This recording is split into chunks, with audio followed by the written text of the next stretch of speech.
Alam ba ng asawa mong tungkol sa atin? Alam. Hindi naman namin pinag-uusapan yun eh.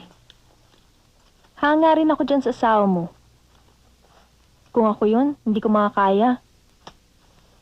Siguro, susugurin ko kayo ng kirida mo. Papatayin ko kayo. Ay, brownout. Pero alam mo, totoo yung sinasabi ko. Pag ang asawa mo volcanologist, para na rin doktor ang asawa mo. O, Bob ha, take note.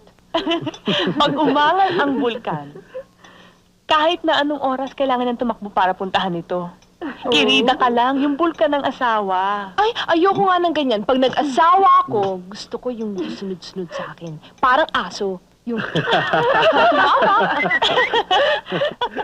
Dapat sa mga lalaking yan, bigyan ng leksyon. Baka may asphalt tong pinapainom mo sa amin, Bob. Eh, Bob, kailan ba puputok ang taal? Last day na namin dito, wala pa kami nakikita. Nagpunta ba kayo rito para dalawin kami ni Beatrice? O ang taal, ha? Oo nga naman. Sorry ha. Sorry. Itong mga relics na ito ay mga batong nakuha ko sa ilalim ng talik. Nung 1854, may isang buong baryong lumubog nung pumutok ang bulkan. Itong mga batong to ay bahagi ng isang simbahang lumubog noon. Ano? Ibig mo sabihin may baryo sa ilalim ng taal eh? Oo. Marami pa rin ayaw maniwala, pero yun ang teorya ko. Kaya madalas pumunta sa ilalim ng lake si Bob. Alam naman nino tong asawa ko. Habang dumarami ang hindi naniniwala, mas lalo pa siyang nagmamatigas. Ewan ko sa'yo, pare. Pero ako, kung mamumulekta rin lang ako, babae na!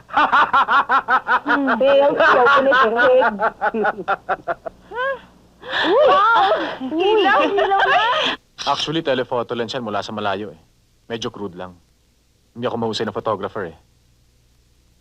Eh kung buhay pa yung daddy ko, na volcanologist din, yun, mahusay yun sa camera. Parang nasa bunganga na mismo ng bulkan. Ang Taal Volcano ang isa sa pinaka-fascinating na bulkan sa buong mundo. Tingnan nyo, halos nasa loob na tayo ng bulkan. Oo nga. How thrilling. Siguro maganda magdala ng date dyan. Killer Volcano ang tawag sa Taal.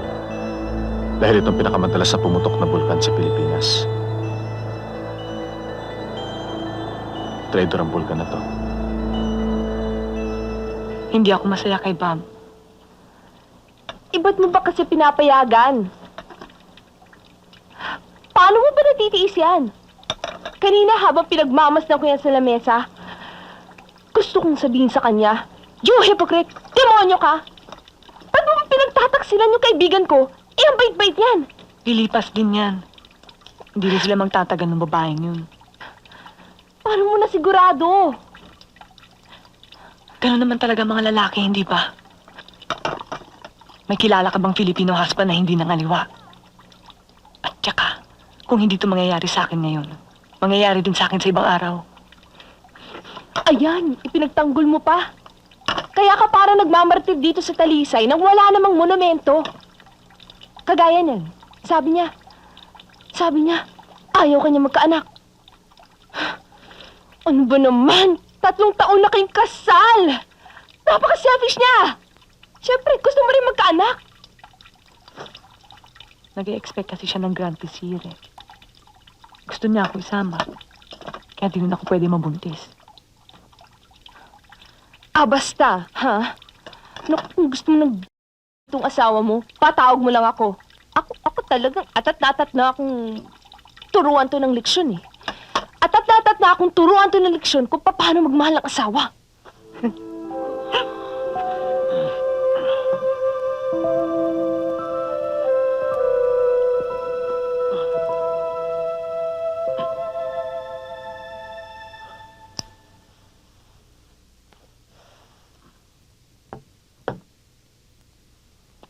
I love you.